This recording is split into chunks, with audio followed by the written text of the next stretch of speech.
नमस्कार शेतकरी मित्रांनो. तर आज आपण आलो कृषी विज्ञान केंद्र बारामती येथे. तर या ठिकाणी येण्याचं मुख्य कारण असं आहे की शरदचंद्र पवार इन्स्पायर फेलोशिपचा जो ऍग्रीकल्चर सेक्टरचा शेवटचा गुटक्याप आहे तिसरा, तर त्या ठिकाणी आयोजित करण्यात आलेला आहे.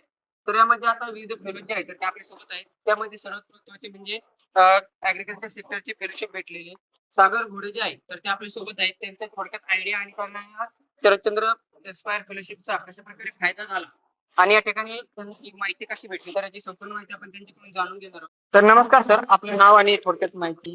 नमस्कार, मी सागर सुनील घोडे, राहणार अहिल्यानगर इथे. आणि आम्ही कांदा काढणी या क्षेत्रात काम करतो. तर जे ट्रॅक्टर माउंटेड मशिनरीज असतात मध्ये, तर आम्ही कांदा काढणी आणि पात कापणी यासाठी मशिनरीज बनवतो. फेलोशिपचा कशा प्रकारे फायदा झाला याची माहिती सर्वात प्रथम आपल्याला कुठून भेटली? शरद पवार इन्स्पायर फेलोशिप जी ऍग्रीकल्चर मध्ये दिली जाते याची माहिती आम्हाला लिंक्डइन वर पहिल्यांदा कळाली होती. पण जे आपले मित्र जे आहेत agriculture मध्ये त्यांच्यातून मला माहिती मिळाली की आपल्याला याच्यातून फायदा होईल. जे आता जे त्यांचे बुट कॅम्प्स असतात, जे त्यांचे नेटवर्किंग इव्हेंट असतात, त्याच्यामधून आपल्याला फायदा होतो. जसे की विविध इन्व्हेस्टर कनेक्ट होऊन जातं.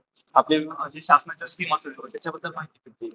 आणि प्रॉपर जे म्हणतात ना ट्रेनिंग, झिरो लेवल पासून तुम्ही एक स्टार्टअप प्रॉपर बिझनेस रन करताय, ते सर्व ज्या गोष्टी आहेत त्याच्यामध्ये लागणार गाईडन्स असेल, मेंटरशिप असेल, सर्व या शरद पवार इन्स्पायर फेलोशिपमधून दिली जाते. त्याच्यातून तुम्हाला आर्थिक पद्धतीने मदत केली जाते. तर अशा पद्धतीने सर्वांगीण विकास जे स्टार्टअप साठी गरजेचं असतं, एक हँड होल्डिंग गरजेचं असतं स्टार्टिंगला, ते याच्यामधून दिली जाते. तर आपण या ठिकाणी अर्ज करून जी आपली सिलेक्शन प्रोसेस आहे तर ती थोडक्यात शेअर करू इच्छिता का? हो, तर आपलं शरद पवार इन्स्पायर फेलोशिपचे जे ऑनलाईन अर्ज असतात ते त्यांच्या वेबसाईटवर अवेलेबल असतात. तिथे जाऊन तुम्ही अप्लाय करू शकता. जर तुम्हाला काही त्याच्यामध्ये काही तर समजत नसतील किंवा काही अडचण येत असेल तर त्यांचे तिथे कॉन्टॅक्ट नंबरही दिलेले आहेत. आणि नसेल तर आपण जे कमेंटमध्ये नंबर दिलेले आहेत खाली, त्याच्यावर संपर्क साधू शकता. तुम्हाला निश्चित याच्यामध्ये काही तुम्हाला अडचणी असतील तर सॉल्व्ह करण्यात येतील. तर आपलं जे पाट कापणी यंत्र आहे तर ते कशा प्रकारे काम करतं आणि शेतकऱ्याला कशा प्रकारे उपयोगी ठरू शकतं, तर याच्याविषयी थोडं आपल्या शेतकऱ्यांना माहिती आहे. हो, तर ते पात कापणी जे यंत्र आहे आपलं ते ट्रॅक्टरसाठी मशिनरी आहे. म्हणजे तुमचं 40 एचपीच्या वरती ट्रॅक्टर असेल तर त्याला ती मशिनरी चालते. आता जे आपण पूर्वी काम करतो की एक प्लेट घ्यायचं शार्प आणि त्याच्यावर कांदा कट करायचा, ते खूप टाइम कन्झ्युमिंग काम होतं. आपल्याला लेबर शॉर्टेजचा प्रॉब्लेम येतोय. दिवसेंदिवस जे कांद्याची कापण्याची प्राइस वाढत चालली, तर त्यासाठी सोल्युशन म्हणून आम्ही ते मशीन बनवले. तर याच्यामध्ये तुम्हाला जे आपल्याला 3 दिवस लागत होते कांद्याची पात कटिंग करण्यासाठी, ते आपलं फक्त 3 तास किंवा 4 तासामध्ये हार्वेस्टिंग होते.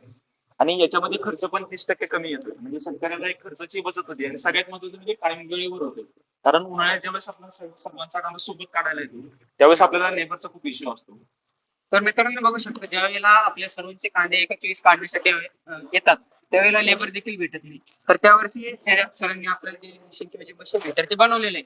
आता सर या मशीनची प्राइस कशी असणार आहे किंवा शेतकऱ्यांना जर बाय करायचं असेल किंवा घ्यायचं असेल तर कशा प्रकारे कॉन्टॅक्ट करायचा किंवा कुठे यायचे, त्यांना काही डेमो वगैरे अवेलेबल झालेले आहेत का? हो, तर तुम्हाला ही मशीन खरेदी करायची असणार किंवा तुम्हाला माहिती घ्यायची आहे, पाहायचं आहे किंवा लाईव्ह डेमो शेतावरती पाहिजे, तर तुम्ही अहिल्यानगर जिल्ह्यामध्ये श्रीगोंदा तालुक्यामध्ये येऊ शकता. तिथे आमची फॅक्टरी आहे. तिथे येऊन तुम्ही मशीन पाहू शकता. की मशीन जे डाऊट्स असतील तुमच्या मनात ते पाहू शकता. आणि एक शेतावर ऍक्च्युअल मशीन वर्क कसं करते ते तुम्हाला पाहायला भेटू शकतं. त्याची किंमत जी आहे ते सध्या 8 लाख रुपये आहे. त्याच्यामध्ये अजून काही गव्हर्नमेंट सबसिडी वगैरे अवेलेबल आहे. आता काम चालू आहे त्याचं, पण लवकरच शेतकऱ्यांसाठी गव्हर्नमेंटची सबसिडी अवेलेबल आहे मशीनसाठी. तर मित्रांनो बघू शकता जे आपले फेलोज आहेत सागरगोडे सर, तर यांना फेलोशिपचा कशा प्रकारे फायदा झाला आणि त्यांनी जे स्वतःचं स्टार्टअप आहे तर ते आता रन देखील केलेले आहे. जर आपल्याला शरदचंद्र पवार इन्स्पायर फेलोशिपसाठी जर अर्ज करायचा असेल तर खाली डिस्क्रिप्शन मध्ये लिंक देण्यात आली आहे. तसेच या शरदचंद्र पवार जी ऑफिशियल वेबसाईट आहे तर त्या ठिकाणी जाऊन आपण जो अर्ज आहे तो आपला सादर करू शकतो. जर आपण एसबीआय जे फेलोशिप आहे तर या अंतर्गत कृषी साहित्य आणि ऍग्रीकल्चर तसेच बालविकास या 3 सेक्टर मध्ये जी फेलोशिप आहे तर ती दिली जाते. यापैकी आपण कुठल्या सेक्टर मध्ये जर बसत असाल तर आपण यासाठी नक्कीच अर्ज जो आहे तो करू शकता. धन्यवाद. पुन्हा भेटूया नवीन माहिती सोबत.